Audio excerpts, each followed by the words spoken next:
Great investing is supposed to be boring. And in this video, I'm going to be explaining exactly why investing in gold and silver is very straightforward and boring, but that's precisely why these assets are so undervalued in today's economy. If you don't know me, my name is Steph. I'm from lfas.com. I've been in the bullion industry for over half a decade. And what we do is help people, businesses, and super funds invest over $50,000 into precious metals safely, securely, and legally. I make these videos completely for free for everybody else because I believe every single human on the planet should have at least some of their wealth inside of precious metals. In today's economy, what we see around is people chasing fads, people chasing excitement, people chasing stuff that they fear they're going to miss out on. This is by design in order to distract the average person from assets like gold and silver, which are heavily undervalued and which provide actual and real freedom. Things like AI and NFTs and crypto, which are very exciting. Like, I will admit, they're absolutely exciting. It's revolutionary technology. It's absolutely awesome. These products are so focused on in today's economy, especially cryptocurrency, their value proposition isn't that great. I believe that gold and silver's value proposition and how undervalued they are is a far better opportunity and something that should be focused on instead of those other assets. Real wealth and the preservation of real wealth and great investing is supposed to be boring. It's supposed to be extremely boring because the same timeless principles exist today and they existed 1,000 years ago. You buy something that's undervalued or something that will hold its value, especially in today's economy where currencies are depreciating so fast, especially in recent years after that pandemic we're not allowed to talk about. The goal is to buy assets that hold and store their value. And the best and the single best assets that do that are both gold and silver. These assets are no one else's liability. They do not require other people to fulfill an obligation in order for them to be valued. Unlike debt, unlike all these other assets, shares, companies, crypto, these products, the majority of them require somebody else to complete their financial obligations. So if everybody goes bankrupt, the debt, currency, everything will be worthless because no one is able to fulfill their obligation. This is where gold and silver come in, and this is why they are so boring. Because all you do is you buy the physical product, you put it in a vault, and then you leave it there. It's extremely boring. It's super boring. I promise you, after you see a couple kilos every now and then or a couple ounces of gold, you become immediately desensitized, and they're honest to God just rocks. But the great thing about that is when everybody is overlooking these things, when everybody is overlooking assets like gold and silver, which have held their value for over 5,000 years, not once, every empire has crumbled to dust and gold and silver have still held their value. They are so overlooked because precisely for the fact they are boring. They are extremely boring.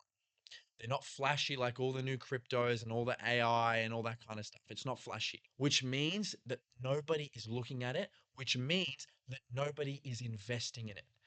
If you ask an average person on the street, do you buy bullion? Do you buy gold and silver? They wouldn't even know what you're talking about. They have no clue what you're talking about. In today's world now, if you were to ask a person, do you buy Bitcoin? At least the majority of them, even if they're not investing in it, know what Bitcoin is or know what cryptos are, which means that there's an outsized return buying something that everybody is overlooking. Before there was the modern currencies that we know today, there was gold and silver, and they had existed for a gajillion years when the universe started. These assets have held their value every single time, regardless of how mischievous central banks, governments, and commercial banks have been. They've held their value every time. And if more people were to buy them and more people were to wake up to how the financial system worked, the people in charge would have less control. So, purposefully, because this is a purposeful thing, purposefully, gold and silver is not talked about. Gold and silver is not reported on, and if it is, it is very rarely reported on. And they do these pieces where you see on the news as it's this wacky thing. It's only become this niche wacky thing in the last 100 years. If you were to ask the average person 100 years ago, they would understand gold and silver's value. That is precisely by design, because the people in charge have made it so, because they would require and they want people more reliant and dependent on the system. When you buy gold and silver, you're more independent. You quite literally take your own finances in your hands and you hold them physically. Nobody else can go bankrupt and you lose your savings. That is the point. Timeless investing, like Warren Buffett and all of these people, you buy undervalued stocks that nobody's looking at or that people barely are looking at. You do it for under their fair value, and then you buy them and you hold them, and that's it. The hard part in all this is to figure out what to do in all your free time. The majority of people, when they go through me and they purchase large amounts of gold and silver, they ask me, what now? After they've purchased and they've taken delivery. I literally tell them, put it in a safe place, or if I've put it down in the Melbourne vault, after that, I tell them nothing. You hold it. You don't do anything else. Or you store it on your premises, or you bury it in your backyard. You go for a bit of midnight gardening. You store it and you hold it, and that's it. And then you only sell it when you need to sell it. The difficult thing when it comes to great investing, doing the things we know we need to do for an extended period of time. The hardest part is just doing the right things as long as possible. And the right thing after you buy gold and silver is to do nothing. It's quite literally that simple. Boring assets don't necessarily mean low returns. Last year alone, both gold and silver had gone up by 40%. 40% in one single year, which is absolutely astonishing. And no one seemed to talk about it. Only now the news is starting to report the figures, because gold had hit this arbitrary value of 5,000 Australian dollars, which is a nice round number that people can, oh my God, it's $5,000, right? Which is irrelevant.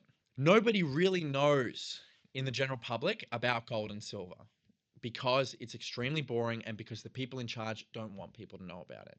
But that does not mean that these assets will not have higher returns. Everybody wants to look at the fancy tech companies, which trade at disgustingly high PE ratios and multiples, and are completely overvalued in my opinion. Another thing that makes them appear boring to the general public is that they don't provide a yield. The main purpose that we buy gold and silver is not because they generate a yield. It's not because they provide us a great service. It is because they hold their value. Gold and silver, the reason they're so valuable is quite literally because they're boring.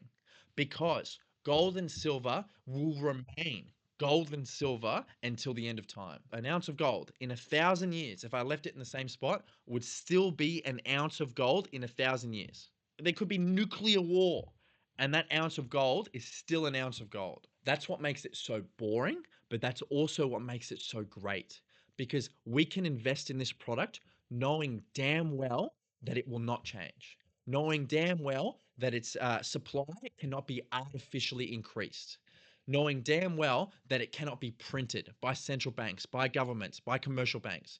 We know when we invest in gold and silver, it will remain the exact same, hands down, throughout the rest of time. That is precisely why we buy it, and that is precisely why it's such a boring asset. The dollar that we use today will not stay the same. It will continue to lose value. It will continue to be inflated artificially through debt by central banks, by commercial banks, and by governments. They will continue and will not stop printing money into existence until the currency itself is worthless. And this is why gold and silver shine. No pun intended. This is why they shine, because they will stay the same, because it's still a boring old ounce of gold. It's still a boring kilo of silver. It's the exact same. Nobody else is willing to invest in boring things anymore. Buy gold, buy silver, hold it, store it in a safe place, leave it, and then spend time with your family. I will catch you later. Enjoy the rest of your day. See you next time. Bye, guys.